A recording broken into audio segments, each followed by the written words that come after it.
All right, this is regular garbage collection. And I don't know if this is in Louis' dreams or what, but watch what happens next. This It is Louis' dream. I mean, this regular garbage men don't do that. It's so loud, but watch this. It feels like this sometimes.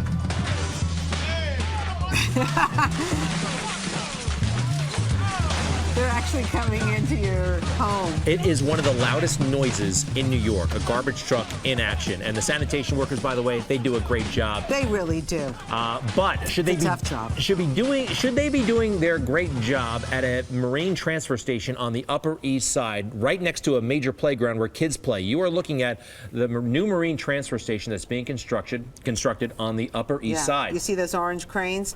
Now, this is despite protests, many legal action. It was a controversial move by the Bloomberg administration.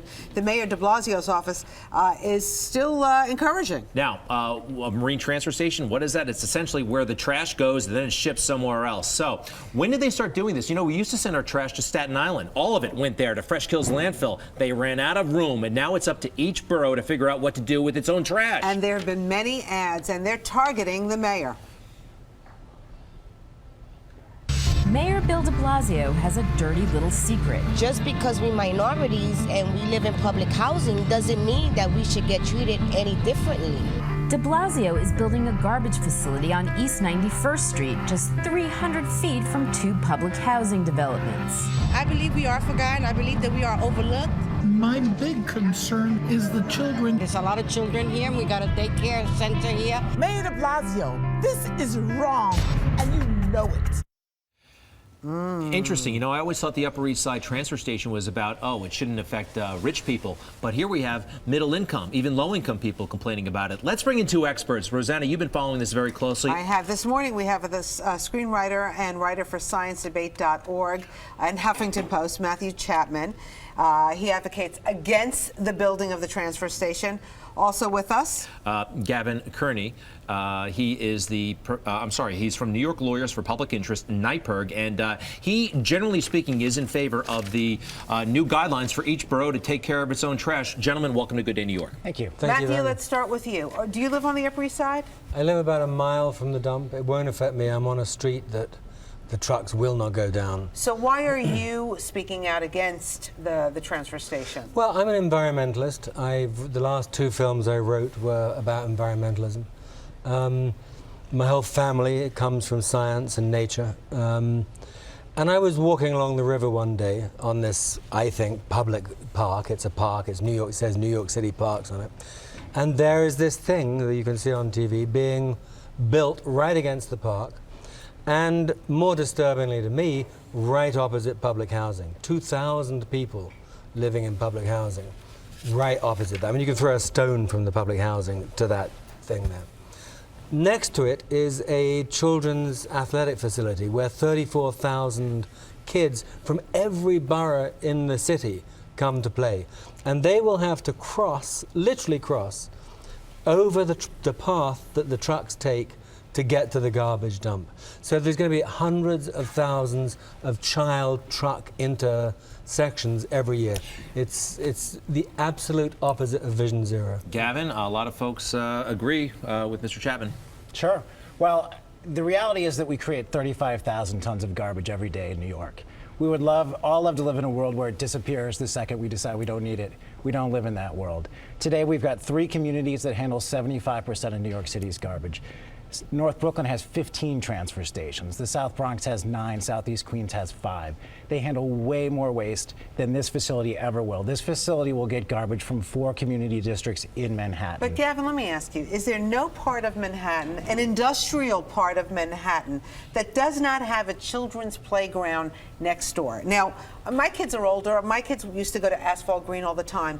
That's coveted space. There were no places for kids to go outside and play. And now you have them playing next to a bunch of garbage trucks. Sure. So a couple things. I mean, one I would point out, you see in the aerial photo, there's something called the FDR between the station itself and Asphalt Green. So it's not like it's right next door to it. But the trucks are going to be lining up on East End. The trucks will be queuing inside because they're building the facility big enough so that trucks will not line up out there. That said, there are issues. Trucks are a daily reality in New York City. We need to make sure that in every community that has these facilities, it's as safe as possible. The city spent years developing the plan that led to this particular facility. This is a site where the city had a marine transfer station for decades. It's land the city owns, it's land the Department of Sanitation controls. We can talk about what would happen in a perfect world, but in New York City, given our density, given the practical realities, they looked at sites in Manhattan. They came up with 3, and this is one of them. Matthew, did you look in to see if there's any place else where this could go? You simply couldn't find a worse place in Manhattan. And you can look at it yourself. You can Google the shoreline of Manhattan. Apart from possibly putting one right in front of the UN, you could not find a worse place. And the reason why it's here is because it's being built in front of public housing, and there is no way that the real estate developers can develop that land. All of the industrial land, like the South Street Seaport, the Hudson Yards, Atlantic Yards, they're all being given over to luxury apartment development. It can't happen here, so this is a perfect place from real estate's point of view to put the dump. Well, we understand you disagree on the substance, but what happens next? The thing is being built. It doesn't look like it's being shut down anytime soon. I mean, this thing is going forward. It's happening. It's happening. And when it happens, waste that goes to New Jersey, waste that goes to the outer boroughs is going to stay in Manhattan. And we are committed to working with all communities to make sure that it happens as safely as possible, that everybody does their fair part. But this is going to happen. Matthew? They call it environmental justice. It's actually environmental just shift this. They're taking garbage that isn't actually, most of Manhattan's residential garbage goes nowhere near the place he's talking about. It's commercial garbage. But this isn't garbage that stays in the city. This is garbage that gets taken in a barge by tugs that are very toxic, all the way down to Port Staten Island, and then gets thrown all the way up to Niagara Falls and all the way to Chester, Pennsylvania, where it gets incinerated in communities of color, low income, poverty.